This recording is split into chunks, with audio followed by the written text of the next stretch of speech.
আসসালামু আলাইকুম রহমতুল্লাহি ওবরকাতুহু। সম্মানিত দর্শক, ডক্টর মোহাম্মদ ইউনূস সরকারের যে সফলতা এবং ব্যর্থতা, এগুলো নিয়ে যদি আলোচনা করতে যান তবে ব্যর্থতার পাল্লাটাই অনেক বেশি। সরকার, যেকোনো সরকারেরই বা যেকোনো মানুষেরই সফলতা থাকে। এই সরকারেরও অনেক সফলতা আছে নিঃসন্দেহে। আর সেই সফলতার একটা প্রধান উপলক্ষ হলো আজকে এই আপনাদের সামনে যেভাবে কথা বলতে পারছি বা তাকে নিয়ে বা তার সরকারকে নিয়ে যেভাবে নির্ভয়ে সমালোচনা করতে পারছি, এটা ইউনূস সরকারের একটা বড় সফলতা, যেটি আগে আমরা ভোগ করিনি। তো আমরা কৃতজ্ঞ, আমরা অনেকে কৃতজ্ঞ এবং আমরা যে সমালোচনাগুলো করছি, বিশেষত আমি যে সমালোচনাগুলো করছি, এটার একটা উদ্দেশ্য থাকে যে এর থেকে ডক্টর মোহাম্মদ ইউনূস শিক্ষা গ্রহণ করবেন এবং তিনি সিদ্ধান্ত নিতে পারবেন। আমার সব কথা যে ঠিক তা নয়, কিন্তু আমার যে ভিন্ন মত, এই ভিন্ন মতের কারণে তাদের চিন্তায় যদি একটু ধাক্কা লাগে এবং তারাও যদি একটা ভিন্ন চিন্তা করতে থাকেন, তাহলে সরকারের জন্য অনেক, অনেক ভালো হয়। বর্তমান ইউনূস সরকার যে সকল কারণে ব্যর্থতার দিকে এগুচ্ছেন, সেই ব্যর্থতার কতগুলো কারণ, বিশেষ করে ৬-৭ টি কারণ আমি আপনাদের সামনে বলব। ১ম যে কারণ, এটি হলো ডক্টর মোহাম্মদ ইউনূস। তিনি যেখানে বসে আছেন, যে কর্ম কাজ করছেন, তার চিন্তা, অর্থাৎ তার শরীর যমুনাতে, কিন্তু তার মন আমেরিকাতে। তার শরীর বাংলাদেশে, দেহ বাংলাদেশে, কিন্তু তার চিন্তা এবং চেতনা মহাকাশে, স্টারলিংকে। ফলে কি হলো, মানে তার চিন্তা চেতনার সঙ্গে তার যে বাস্তবতা, বাংলাদেশের বাস্তবতা, এটা মিলছে না। এবং একই সঙ্গে তার যারা লোকজন, তাকে বর্তমান জমানাতে তার যে সকল প্রতিপক্ষ, সে সকল প্রতিপক্ষের সঙ্গে তার তুলনাটাকে তারা অসম্মানজনক মনে করছেন। তারা মনে করছেন তিনি অতি মানব, তিনি মহামানব, তিনি বিশ্ব মানব। আর তার প্রতিপক্ষ যারা আছেন রাজনীতিবিদ, তারা ধড়িবাজ, লেখাপড়া জানে না, দুর্নীতিবাজ, গমচোর, তারপরে শেষে মুনাফেক, এমন কোনো অপকর্ম নাই তারা করে না। তো কাজেই একদিকে শ্রেষ্ঠত্ব, অন্যদিকে নিকৃষ্টতা। এর মধ্যে তো শ্রেষ্ঠত্বের জয় হবেই। এটা ধরে নিয়ে তারা নিজেদের জন্য একটা ভাইব তৈরি করে তারা চলাফেরা করছেন। এবং কোনো মানুষের মধ্যে যদি সুপিরিয়র কমপ্লেক্স চলে আসে, কোনো মানুষ যদি নিজেকে শ্রেষ্ঠ ভাবে, ভালো ভাবে এবং প্রতিপক্ষকে যদি দুর্বল ভাবে, তাহলে এটা তার জীবনের সবচেয়ে একটা বড় ব্যর্থতা। ২ নম্বর হলো যে এই সরকার কাজ শুরু করার সময়টিতে তারা তাদের কর্মকাণ্ডকে একটা নির্দিষ্ট গণ্ডির মধ্যে তারা ভাগ করতে পারেনি। তারা মনে হয়তো চিন্তা করছেন অনেক কিছু, যেটা আমরা বলি যে এই সরকার অনির্দিষ্ট সময় ক্ষমতায় থাকতে চায়, ৫ বছর ক্ষমতায় থাকতে চায়। এটা তো স্বাভাবিক। যেকোনো মানুষই ক্ষমতায় থাকতে চাইবে, দীর্ঘমেয়াদে ক্ষমতায় থাকতে চাইবে। এটা স্বাভাবিক। এটা নিয়ে আলোচনা কিছু করার নেই। কিন্তু তারা যেটি শরীয়ত দৃশ্যমান, সেই দৃশ্যমান বিষয়ে তারা তাদের যে কর্মকাণ্ড, এটির একটা সীমারেখা তারা এখন পর্যন্ত দিতে পারেনি। এবং সেই সীমারেখাটাকে তারা দোদুল্যমানতায় রেখেছে। ডিসেম্বর থেকে জানুয়ারি, মানে আ যাকে বলা হয় জুন। তো এখন দোদুল্যমান কোনো বিষয়, আপনি ধরেন একটা দোলনাতে বসেছেন। তো সেটা ঝুলছে বা পেন্ডুলামের মতো একটা জিনিস ঝুলছে। ফলে আপনার চোখ একবার সেই পেন্ডুলামের ডান দিকে যাচ্ছে, একবার বাম দিকে যাচ্ছে। দোলনাতে যখন আপনি দুলছেন তখন ডানে যাচ্ছেন, বামে যাচ্ছেন, সামনে যাচ্ছেন, পেছনে যাচ্ছেন। এই সকল বিষয়ের উপরে কখনো কোনো মানুষ দৃষ্টি নিবদ্ধ করে না। কিন্তু আপনি যদি মাঝামাঝি একটা জায়গাতে বলতেন যে ঠিক এই সময়টিতে, জুন মাসের ৩০ তারিখে, কোনো ডিসেম্বরে না, এখানে নির্বাচন হবে। এরকম একটা সীমারেখা তারা তাদের কর্মকাণ্ডে রাখতে পারছেন না। এটা তাদের দ্বিতীয় দুর্বলতা। এবং এই বিষয়টি খুব ছোট তাদের দৃষ্টিতে, কিন্তু যারা শুনছেন, যারা স্টেক হোল্ডার, তাদের কাছে এটা একটা বিরাট বিষয়। এটা অনেকটা আলো আঁধারির মতো, এটা অনেকটা আলেয়ার মতো। যার জন্য তাকে নিয়ে সন্দেহ করা, তাকে নিয়ে ভয়গ্রস্ত হওয়া, আতঙ্কগ্রস্ত হওয়া, এটা স্টেক হোল্ডারদের জন্য অপরিহার্য হয়ে পড়েছে। ৩ নম্বরে যেটি হচ্ছে সেটি হলো তারা জনপ্রিয় হতে চাচ্ছে। মানে একে যাবৎকালে যে সকল কর্মকাণ্ড, সেই সকল কর্মকাণ্ডের মধ্যে তাদের জনপ্রিয় হওয়ার এবং অমরত্ব লাভের যে আকাঙ্ক্ষা, সেই আকাঙ্ক্ষা তাদেরকে পেয়ে বসেছে। যেখানে দ্রব্যমূল্যের দাম নিয়ন্ত্রণ, তার চেয়ে গুরুত্বপূর্ণ হলো আইন শৃঙ্খলা, ১ নম্বর সমস্যা। তো আইন শৃঙ্খলা রক্ষা করা, এমনকি ভাত খাওয়ার চাইতেও এখন আইন শৃঙ্খলার ব্যাপারে মানুষের কনসার্ন অনেক, অনেক বেশি।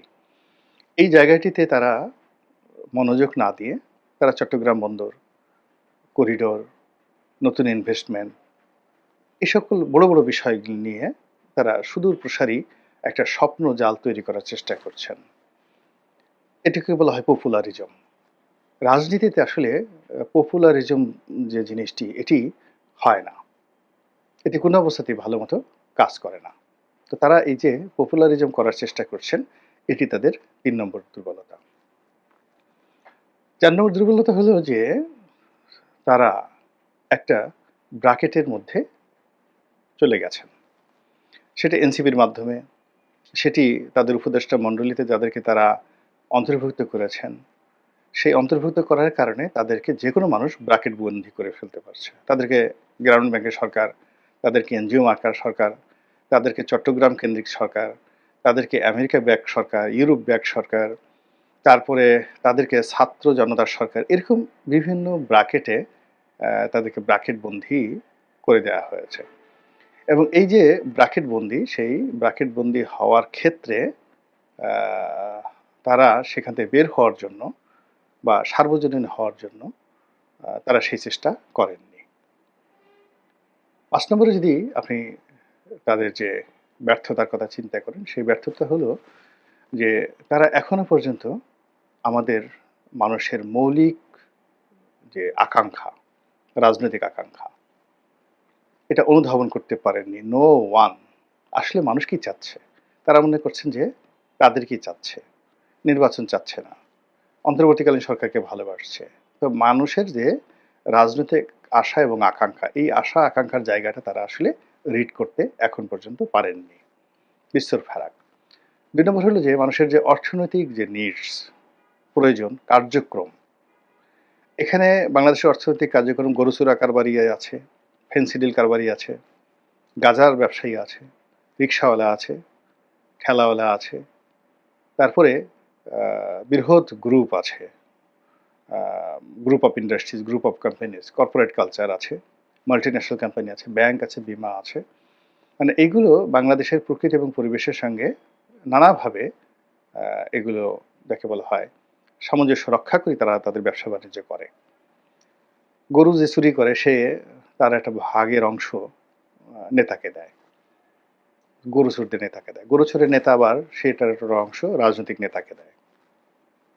রাজনৈতিক নেতা পাশাপাশি আবার গরু চোর থানা, পুলিশ প্রশাসন তাদেরকেও দেয়। এইভাবে পকেট চোরদের একটা সিন্ডিকেট আছে, ছিনতাইকারীদের সিন্ডিকেট আছে, ভিক্ষুকদের সিন্ডিকেট আছে, এবং এরা সে পুরো অর্থনীতিকে একটা যাকে বলা একটা বৃত্তের মধ্যে ঘুরোচ্ছে এবং এভাবেই ঘুরছে। এটাই ইকোনমি।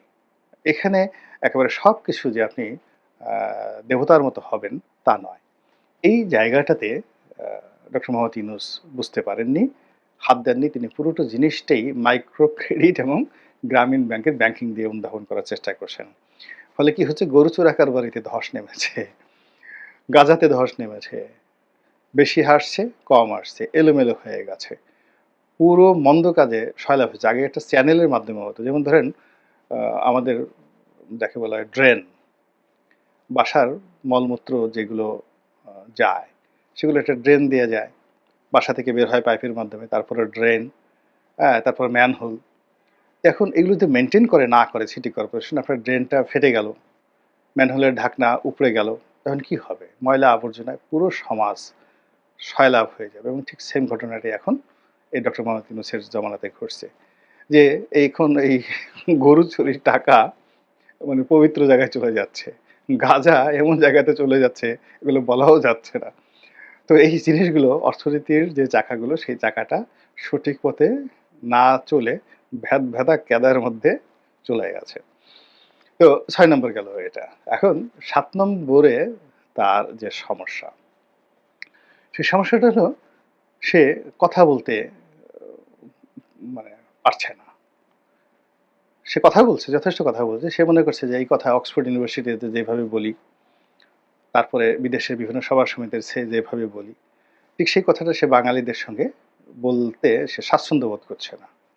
সে যাই বলছে সমালোচনা পাত্রতে পরিণত হচ্ছে এবং সরকারের যারা কর্তাব্যক্তি একই অবস্থা। দেখেন রেজওয়ানা কত সুন্দর, সুন্দর শাড়ি পরেন, কত সুন্দর কপালে টিপ দেন, কত স্টাইল করে কথা বলেন, এত সুন্দর করে হাসেন, একটু রাগ হন না। কিন্তু পাবলিক তার কথা কমিউনিকেট করতে পারছে না। রাগ হয়ে যাচ্ছে। হ্যাঁ? একইভাবে আপনি চিন্তা করেন আসিফ নজরুল সাহেব দ্য মাস্টার অফ টকিং কত সুন্দরভাবে কথা বলতেন। কিন্তু এই যে জনগণের সঙ্গে কথার সঙ্গে তিনি কমপ্লাই করতে পারছেন না। না করার কারণে কি হচ্ছে জনগণ রাগ হয়ে যাচ্ছে। আর এই ভয়ে অনেক লোক আদিলুর রহমান শুভ্র সাহেবের মতো লোক তারপর শেষে অন্যান্য যারা আছেন বিশেষ করে ব্রিগেডিয়ার সাখাওয়াতের মতো লোক একেবারে জবানে তালা লাগিয়ে ফেলেছেন যে না কথা আমরা বলব না। ফলে এই যে তারা যে কথা বলতে পারছেন না এবং কথা শুনতেও পারছেন না। তারা পাবলিকের কথাকে ভীষণ ভয় পাচ্ছেন। এখন ডক্টর মোহাম্মদ ইনু যদি এরশাদকে ডাকতেন পার্সোনালি যে বাবা আসো তোমার সাথে একটু কথা বলি। বাবারে এই দেখো এই সমস্যা বাদ দাও তো। তোমরা তো আর কদিন পর ক্ষমতা আসতেছো। তোমরা আর কদিন পর ক্ষমতা আসতেছো। বাবা তোমার যখন যা দরকার আসো আমার কাছে বলো। আমি দোয়া করি তুমি অনেক বড় হও। তুমি আমার কাছে এই খণ্ডিত চাচ্ছ কেন? তোমার বাবা অখণ্ডিত আ সিটি কর্পোরেশনের মেয়র ছিলেন। তো অখণ্ডিত সিটি কর্পোরেশনের মেয়র ছিলেন পুরো ঢাকা শহরের মেয়র। আর তুমি দক্ষিণ সিটির মেয়র হওয়ার জন্য লাফাচ্ছ। তুমি আমার কাছে দাবি করবা যে আপনি তাড়াতাড়ি এই ২ ঢাকাকে শেখ হাসিনা আলাদা করে দিয়েছেন, আপনি এক করে দেন। এটা তোমার জন্য লাভজনক এবং তোমার প্রতিদ্বন্দ্বী এই ঢাকা শহরে তখন ২ ঢাকার উত্তর এবং দক্ষিণ যদি এক হয়ে যায়, ইলেকশন হয়, এই বিএনপি যদি ক্ষমতায় আসে তাহলে তোমাকে ছাড়া কে মনোনয়ন দেবে কাকে? এখানে তো বিকল্প নাই। তুমি এটা লাভবান হবা। তো তুমি সেই মানে অখণ্ড ঢাকার মেয়র না হয়ে তুমি খণ্ডিত ঢাকার মেয়র হওয়ার জন্য তুমি ঘোরাফেরা করছো। এই কথাটুকু যদি উনি খালি বলতেন ডেকে এনে, আমার বিশ্বাস যে এরশাদ একটা ট্রু শব্দ করতো না। জাস্ট একটা উদাহরণ দিলাম। এরকম অনেক কিছু, এরকম অনেক কিছু। তিনি মুভ করে বিভিন্ন জায়গাতে যাচ্ছেন, বিভিন্ন মানুষের সাথে কথাবার্তা বলছেন। তো তিনি এই যে মানুষের সাথে কথা বলতে ভয় পাচ্ছেন, আ এটাই হলো তার ৭ নম্বর ব্যর্থতার দলিল। এখন তাকে যেতে হবে। টুডে অর টুমরো যেতে হবে। কিভাবে তিনি যাবেন? ৭ টি দরজা তার আছে। ১ নম্বর দরজা হলো শান্তিপূর্ণ একটা দরজা, একেবারে জান্নাতি দরজা। তিনি সুন্দর একটা নির্বাচন করবেন। তারপরে শেষে তিনি ক্ষমতা হস্তান্তর করবেন, ফুলের মালা নিয়ে হাসতে, হাসতে চলে যাবেন। এই একটা দরজা। এটা কি সম্ভব? আপনারাই বলেন। ২ নম্বর দরজা হলো যে তিনি ওই যমুনাতেই থাকবেন। তারপর হঠাৎ করে একদিন ওখানে তিনি অসুস্থ হয়ে পড়বেন এবং ওখানেই যা কিছু হওয়ার হবে। আর আমি আগালাম না। ৩ নম্বর দরজা হলো যে তিনি যমুনা থেকে বের হবেন। বের হয়ে বাংলাদেশের মধ্যেই কোনো একটা জায়গাতে যাবেন এবং সেটা সম্মানজনক নয়। ৪ নম্বর দরজা হলো অলনে ছাড়েন এখন তিনি জাপানে আছেন। তিনি বিদেশে কোনো একটা জায়গাতে যাবেন।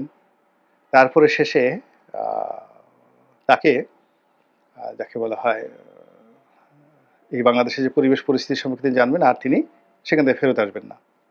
এরকম একটা ঘটনা। ৫ নম্বর জন্য তার যে দরজা, সে দরজাটা হলো তাকে শেখ হাসিনার মতো আ এইভাবে হেলিকপ্টারে করে নিয়ে যাওয়া হবে। তিনি যাবেন তাদের মতো করে। এরকম একটা ঘটনা ঘটতে পারে। ৬ নম্বর দরজা হলো তিনি আ এরশাদের পরিণতি ভোগ করতে পারেন। ক্ষমতাচ্যুত বেগম জিয়ার পরিণতি ভোগ করতে পারেন। আর ৭ নম্বরটা কি হতে পারে?